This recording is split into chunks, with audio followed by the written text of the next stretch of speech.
करूर भगदड़ के पीड़ितों से मिले एमके स्टालिन, मृतकों को दी श्रद्धांजलि, बोले जांच के बाद होगी कड़ी कार्रवाई।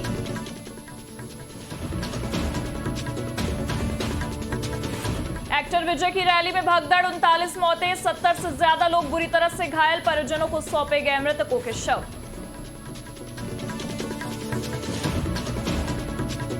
सांखली युवा महोत्सव 2025 का उद्घाटन, सीएम प्रमोद सावंत ने दिखाई हरी झंडी, नशा मुक्ति अभियान के तहत हुआ महोत्सव। फरार चल रहा बाबा चैत्यानंद आगरा से हुआ गिरफ्तार, बाबा को दिल्ली लेकर पहुंची टीम, जल्द ही कोर्ट में करेगी पेश।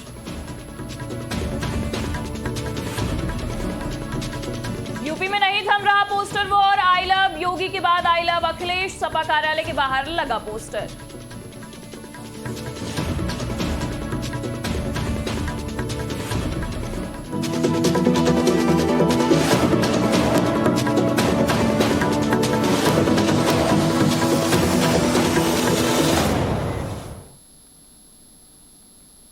नमस्कार, आप देख रहे हैं आज की खबर और मैं हूं आपके साथ प्रगति ठाकुर। बुलेटिन की शुरुआत करेंगे बड़ी खबर के साथ। एक्टर विजय की राजनीतिक रैली में हुई भगदड़ में कई लोग गंभीर रूप से घायल हुए हैं और कई लोगों की मौतें भी हो चुकी हैं। ऐसे में तमिलनाडु के मुख्यमंत्री एमके स्टालिन पीड़ितों से मिलने पहुंचे और करूर भगदड़ की घटना में मारे गए लोगों को श्रद्धांजलि दी। बता दें कि मुख्यमंत्री एमके स्टालिन ने सरकारी मेडिकल कॉलेज और अस्पताल का दौरा किया और घायलों और मृतकों के परिजनों से मुलाकात भी की। मामले पर उन्होंने कहा कि जांच आयोग के जरिए सच्चाई सामने आ चुकी है। मैं राजनीतिक मकसद से कुछ नहीं कहना चाहता हूं। जांच आयोग के जरिए सच्चाई सामने आने के बाद सख्त कार्रवाई जरूर की जाएगी। इसके अलावा एमके स्टालिन ने कहा है कि हमारे राज्य के इतिहास में किसी राजनीतिक दल द्वारा आयोजित कार्यक्रम में इतनी बड़ी संख्या में लोगों की जान कभी नहीं गई। रुक करेंगे अगली खबर का। बीती रात एक्टर विजय की राजनीतिक रैली में हुई भगदड़ में अब तक 39 लोगों की मौत हो चुकी है। करूर भगदड़ की इस घटना के पीड़ितों के शव पोस्टमार्टम के बाद उनके परिजनों को सौंप दिए गए हैं। वीडियो सरकारी मेडिकल कॉलेज और अस्पताल से ही निकलकर सामने आया है, जहां करूर भगदड़ की घटना के पीड़ितों के शव पोस्टमार्टम के बाद उनके परिजनों को सौंपे जा रहे हैं। भगदड़ की इस घटना पर भाजपा नेता तिमिलिसाई सुदनराजन ने यह कहा है कि जो भी मदद की जरूरत होगी हम करेंगे। उन्होंने कहा कि मैं अनुरोध करना चाहती हूं कि इस मामले को सनसनीखेज बनाने की बजाय हम सब समझदारी से काम लें। उन्होंने घटना से पीड़ित लोगों को हर संभव मदद का आश्वासन भी दिया है। To Karur to support the distressed and what all the support is needed for that we are going there. Again I want to make a request, than making it as sensational, let us all act sensibly. And whether they need blood or whether they need any medical help, whether the family need any support.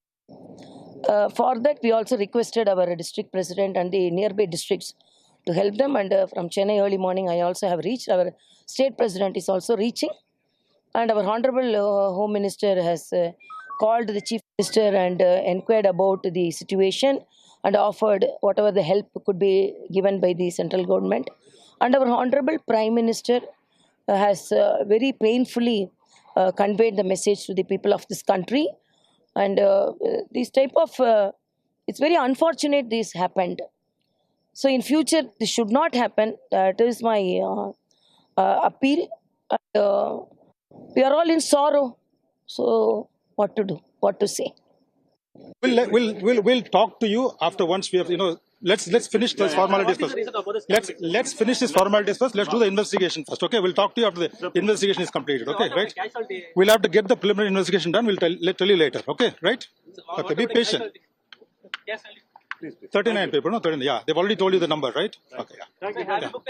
Thank you. Yeah, case has been registered. Okay, we'll give you the details later. Okay, right? Yeah. अगली खबर गोवा से है। गोवा के मुख्यमंत्री प्रमोद सावंत ने सांखली युवा उत्सव 2025 का उद्घाटन किया और युवा रन को हरी झंडी दिखाई।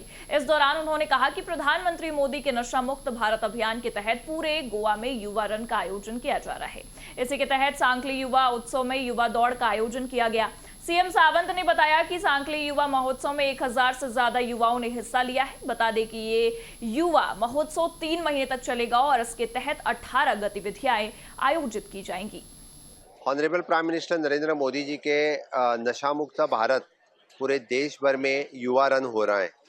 इसी युवा रन के अंतर्गत सांकली युवा उत्सव में ये युवा रन हमने नशा मुक्त भारत और फिट इंडिया मूवमेंट के लिए सांकली युवा उत्सव का बहुत बड़ा कार्यक्रम यहाँ पे आयोजन किया है। सांकली युवा उत्सव के सांकली युवा मोर्चा के सभी पदाधिकारी और पूरे युवकों ने मोर देन 1000 युवक हैड पार्टिसिपेट इन दिस युवा रन। मैं सबसे पहले उनका अभिनंदन करता हूँ और ये युवा उत्सव आगे 3 महीने के लिए चलेगा।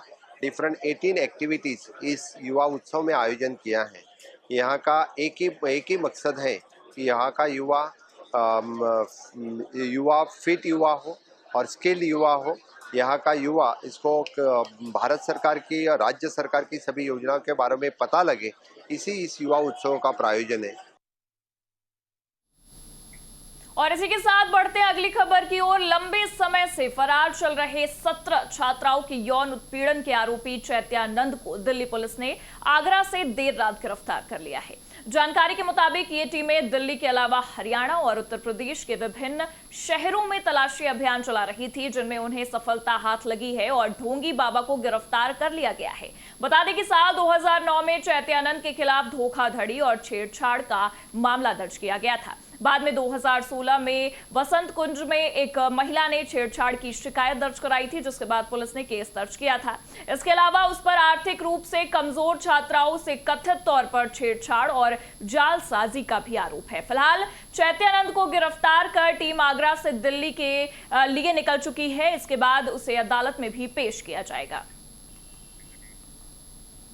रुक करते हैं अगली खबर का। पूरा उत्तर प्रदेश इस वक्त एक अखाड़ा बन गया है, जिसमें कहीं पर सियासी रहनुमा तो कहीं पर धार्मिक उलेमा अपने अपने हितों की रोटियां सेकने के लिए कहीं पोस्टर तो कहीं बयानबाजी का सहारा ले रहे हैं।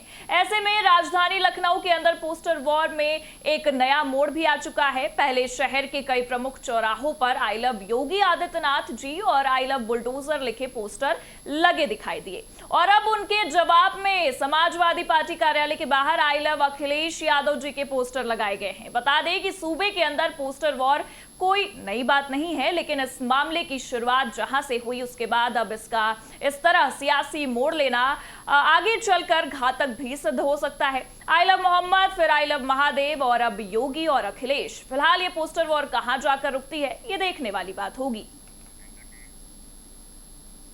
और इसी के साथ इस बुलेटिन में इतना ही। देश दुनिया की तमाम बड़ी खबरों के लिए आप देखते रहिए आज की खबर।